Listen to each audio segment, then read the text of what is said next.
महादेव, पूजा में घंटी सभी बजाते हैं।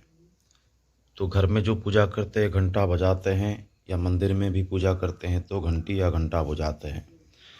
घंटी और घंटा में अंतर है। घंटा जो सभी लोग बजाते हैं उसको घंटा बोलते हैं, और घंटी जिसको बोलते हैं जो पूजक लोग बजाते हैं बाएं हाथ में, उसको घंटी बोलते हैं।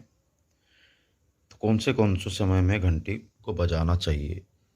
आद्य धूपे च दीपे च नैवेद्य शंखशोधने स्नाने निराजने शैव सप्तघंटा प्रकीर्तिताः। पूजा के समय में 7 बार घंटा बजाना चाहिए। आद्य धूपे च दीपे च, धूप और दीप देने से पहले घंटा को बजाना चाहिए। नैवेद्य से पहले घंटा बजाना चाहिए। शंख शोधन अर्घ्य संस्कार के समय घंटा को बजाना चाहिए। और स्नान निराजन ये कर्म में घंटा को बजाना चाहिए। कितने देर तक घंटा बजाया जाता है? सबिंदु मातृकान्यासम जावत उच्चारणं भवेत् तावत् कालम तो देवेशी घंटानादम तो कारयेत्। जब तक मातृकान्यास का उच्चारण जितने समय में हो जाता है उतने समय तक ही घंटा को बजाना चाहिए। किस प्रकार घंटा को बजाते हैं? कर घंटा च वाद्यम च टिणि तृतीयमेव च टणम पंच टिणिम सप्त नवपम च घृणु घृणु। तो पहले कर घंटा च वाद्यम च टिणि तृतीयमेव च टणम पंच टिणिम सप्त नवपम च घृणु घृणु।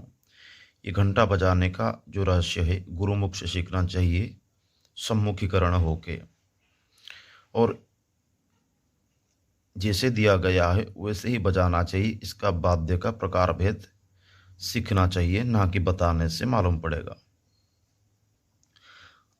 इसके बाद जानते हैं घंटा क्यों बजाते हैं।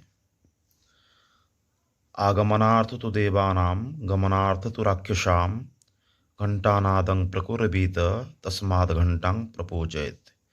राक्षसाश्च पिशाचाश्च बेतालाश्च सरीसृपाः नश्यन्ति घंटाः शब्देन धूपसन्निधिकारकाः। देवताओं को बुलाने के लिए और राक्षस जितने भी पिशाच बेताल सरीसृप है उनको भगाने के लिए या अपशक्ति को भगाने के लिए घंटा को बजाया जाता है। घंटा में कौन सा चिन्ह रहना चाहिए? कौन से चिन्ह में क्या क्या होता है? नागारि चिह्नितां घंटां रथांगेन समन्वितां वदनां कुरुते नाशं जन्म मृत्यु भयस्य च अनेन पूजेन घंटां स्थितं गरुड़ प्रियताम। गरुड़ का मूर्ति भी रखा जाता है घंटा के ऊपर। वृषभ का मूर्ति रखा जाता है। शिव मंदिर में त्रिशूल का मूर्ति रखा जाता है। विष्णु मंदिर में चक्र का मूर्ति रखा जाता है। देवी देवता के हिसाब से घंटा का चित्र बदल जाता है। कौन से सुर में देवता संतुष्ट होते हैं? महानादे भवेद रौद्रम। घंटा का जब महानाद होता है तभी रौद्र प्रसन्न होते हैं। नादस्य शांतिदस्तथा अति नादे न तत्सर्वम सर्वम निष्फलता भवेत्। अति जोर से अगर बजाएंगे तो सर्व निष्फल हो जाता है। घंटा को अति जोर से नहीं बजाना चाहिए, और घंटी को नीचे नहीं रखना चाहिए। वाम भाग में वाम पार्श्व में रखना चाहिए पूजक का। आधारे घंटांग निधाय वामे घंटांग प्रपूजयेत्। किसी भी आधार के ऊपर आपको घंटा रखना चाहिए। वामे घंटांग प्रपूजयेत्, बाएं साइड में घंटा को पूजा करना चाहिए। घंटा को कैसे पकड़ते हैं?